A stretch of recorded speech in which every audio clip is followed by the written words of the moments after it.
Thank you for joining Sertl Optics 360 Pulse. I'm your host, Jennifer Sertl, Director of Marketing. 360-degree imaging is part of everyday life, and Sertl Optics technology is being designed to accelerate the delivery of life-saving resources, ensure aerospace safety, and increase immersive experience participation. This podcast, 360 Pulse, is dedicated to featuring immersive technology and the innovators that are working on those capabilities. Today's guest actually is our Chief Operating Officer, Ian Gauger. Ian's a graduate of both the University of Rochester and Rochester Institute of Technology. And before joining Sertl Optics, he worked as an architect here in Rochester. And he joined Sertl as the very first employee in 2019. And he has done a phenomenal amount of structure, establishing all company operations, including accounting, HR, and IT. Since then, the company's added more than a dozen additional staff, won nearly $5 million in government contracts, and surpassed $1.6 million in gross revenue this year. In addition, out of 4,000 companies, Sertl Optics came in the top 10 in Pepperdine's Most Fundable Companies 2022. So welcome to the show, Ian. Thanks for having me. And your great accounting and ability for us to have such great structures, one of the reasons that we're actually able to have this program. So I'm very excited to have you on the show. You have such an interesting background. So how did you get to Sertl? So prior to Sertl, I was working in an architecture firm locally, something I'd pursued, got my master's in. But, I was looking for a job with a little bit more responsibility, where I could have a bigger impact on what was happening at the company and the outcomes of the company. A good friend of mine, Zach Niazi, founder of the company, him and I connected at a wedding summer prior to me joining, and he had mentioned he might be relocating to Rochester and asked if I'd be interested in something at that point in time. I was kind of non-committal then, but he came and there was the Illuminate competition, and I attended as a friend and saw him get accepted into the program late that year, and was really excited for him. And soon after that, he said, "Hey, why don't you come on, be number 2 at the company after him, first employee?" And I thought, why not? I'm still young. Let's go for it. Let's try something here. But, before we go into your role at Sertl Optics, I still think it's really fascinating that you got your master's in architecture and were an architect. Are there any analogies in the role that you had as an architect and how you're actually architecting a business? In the field of architecture, and architects have a lot of responsibilities. So I think one of the things that I got the most from that is, an architect oftentimes is kind of like a jack of all trades. You got to know a little bit about interior design and structural and HVAC and, all these different things that apply. So I think that kind of fits really well with the COO role, where I'm doing a little bit of HR, IT, admin, just wearing many hats. I think going through my master's program, you learn a lot of really good work habits. At that time, I was working almost full time between 2 different jobs. So just like really good work ethic and how to manage your time correctly were the things that I took away from that. Overall, though, just for me innately, I've always been someone who likes to build stuff. And for a long time, I thought that was going to be building buildings. But, more recently, I realized I think building companies is something that excites me a little bit more. So, a lot of companies, if they make it past year 3, is a pretty good chance that they're going to be okay. And the fact that this last year we surpassed $1.6 million in gross revenue is pretty remarkable. I think what is really important, and for all of our listeners, especially our founders, is being able to focus on funding. And so I thought this particular episode, I'd like us to talk about funding and, especially the fact that Sertl Optics is a hardware company. You keep hearing, at least I keep hearing a lot about software. But just the fact that a hardware company is getting traction and is able to raise funds, I think is really, really an important thing for us to talk about. What's unique about Sertl Optics' growth strategy is that it so far has leveraged 4 distinct funding models: angel investment, participation in accelerators, then small business innovation research programs for NSF, the Air Force, and NASA. And then the fourth is actually a community fundraise through Wefunder. So please break down all four of these funding models, what's really useful and some things that maybe people can learn from what we've learned so far. Yeah. So, with startups, it's really important to get outside funding sources as you grow the company and try to make your way towards actual revenue. We did those four, and in addition to that, we have done a little bit of private market NRE, non-recurring engineering as well. But those four are really the biggest thus far. It really depends on your company and the stage you're at, and it's important to try to select the right one for that stage. We started out with a lot of angel investment. Raised over $1 million in angel investment. I don't know the number off the top of my head.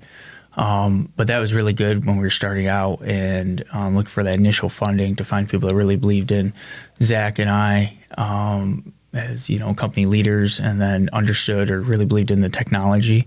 So you have to be very focused when finding those angels. Moving on from there, we started to get into like the SBIR program. So those small business innovative research projects, as you mentioned there, that is really fantastic, especially for hardware and R&D intensive companies, where it's going to cost you a lot of money, and maybe it's more than angels are willing to go in on. So today, as you kind of mentioned a few moments ago, we've brought in almost $5 million from those. And we're currently working on a handful. I think we've got like 4 or 5 ongoing currently. But that's really allowed us to, kind of take our core technology and start to evolve into a couple different product lines. So that's really important, something I highly recommend to any really deep tech companies. Accelerators were also really important. So we've received approximately half of our investment to date from accelerators. Luminate and Genius New York are 2 that we went through. And, it's really important to find an accelerator that fits with the ethos of your company and what you're doing. Obviously, Luminate, world's largest optics, photonics, and imaging accelerator, and Genius New York, the world's largest uncrewed systems accelerator, which really fit when we started to pivot from the VR market into our drone platform. I think it's really important to, when considering accelerator, recognize what you're getting into. A lot of them take equity as part of being in it, but you got to recognize they provide more than just money. They're not just an investor. There's, a lot of guidance and mentorship that you get through those. And then lastly, what we're doing right now is a crowdfunding campaign through Wefunder, our community round, as we call it, which is kind of different from the other ones in that, we're a really niche, high-end product right now. And typically it's, broader markets that would go for that route. But it really fits with our status as a B Corp and our commitment to allowing those who supported us along the way to participate in and benefit from our growth as a company. And allowing those who, might not be traditional investors or, meet the guidelines to be an accredited investor to still be able to participate in the success that we have. And how will you be spending the money differently? Or is there a certain reason that you do different things with that money? So how will we be spending the money? We had set out a couple goals, which are all available on our Wefunder profile there. If anyone wants to go check them out. But really, the first $150,000, which we've already raised here, is going to go towards allowing us to hire some more engineering talent and accelerate our time to market. The team's been growing, but the number of things we're working on is also growing. So trying to get more talent and more specialized people on the team to get a product to market quicker is one of the most important things I think we can do at this time. Beyond that, we have a couple more stretch goals that we're trying to hit. But we feel like we're in a pretty good position, especially with our most recent Air Force award. that, we're in a good cash position. We got a good growth curve ahead of us.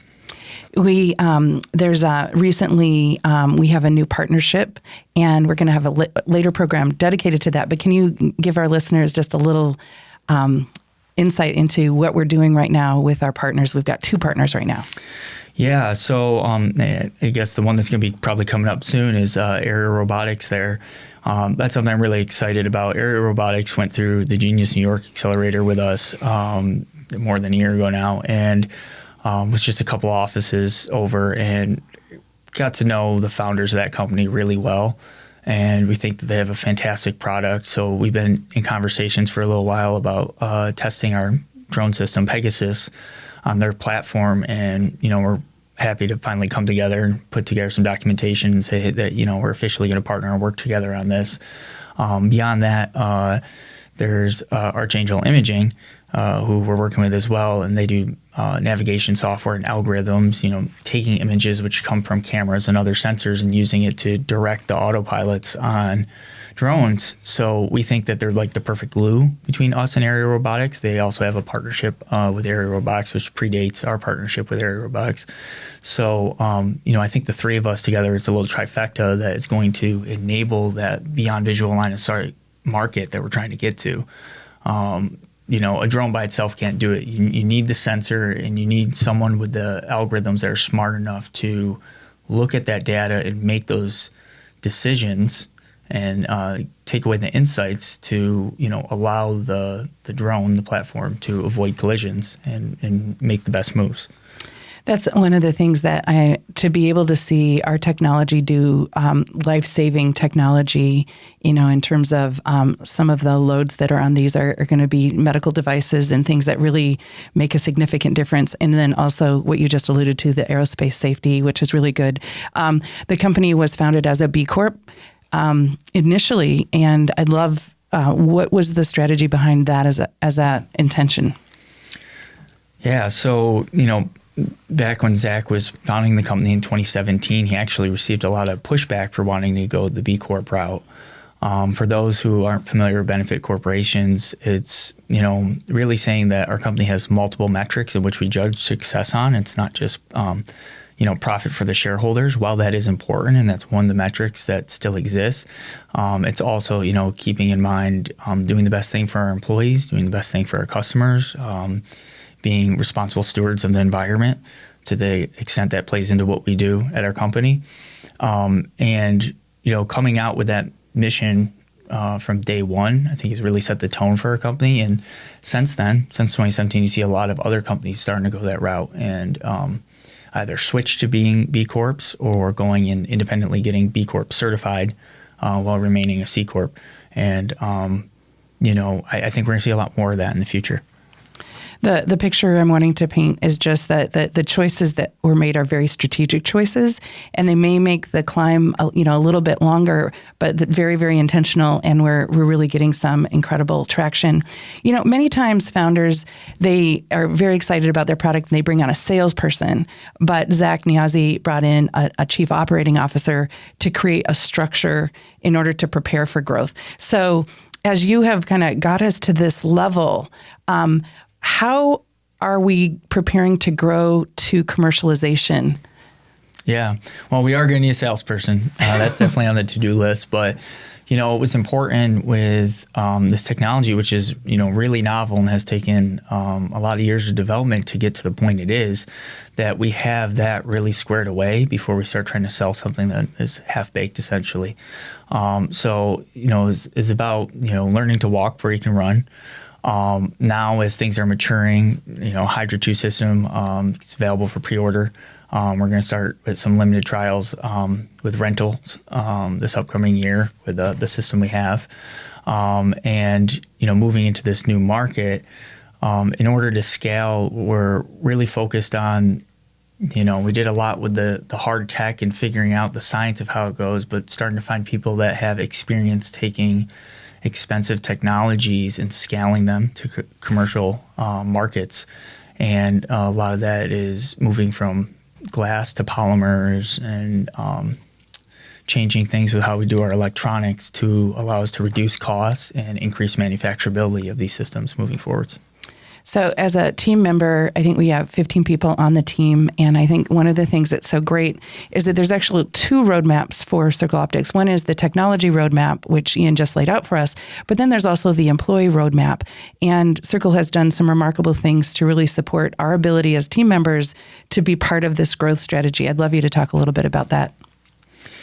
Yeah. So, we're always looking for new team members. We've been very selective with those who join the team. We've had really good retention rates to date. And, we're always trying to look to grow the team, not with just people with the best technical chops or the most know-how, but two of the other things that we look at are innovation, their ability to have, novel thoughts and unique ways to approach problems, as well as synergy, ability to work together with one another and, communication. And as we've grown the team, I think we found fantastic people to do that. More recently, we started to put more effort into DEI as well. And while we don't have any hard quotas on number of people on the team that meet certain metrics for DEI, we've been trying to make sure every time we're hiring for a position that we are interviewing a diverse candidate pool and then selecting the best person from that pool. So it's a really fun team to be a part of. Ian, thank you for joining us. You've been listening to Ian Gauger, Sertl Optics Chief Operating Officer. I'd like to thank all of you for joining us today. We'd like to thank the Institute of Optics, Cider Optics, Genius New York, Luminate Accelerator, our partners, Aerial Robotics and Archangel Imaging, and AUVSI. Special mention to our producer, Scott Fitzgerald at RockFox Studios here in the heart of optics, expertise in Rochester, New York. And by all means, we'd love you to subscribe to our program. Find us on Twitter and LinkedIn. We are very interested in how immersive technology positively impacts safety and human connection. This is your host, Jennifer Sertl, and you can contact me at jennifer@sertloptics.com.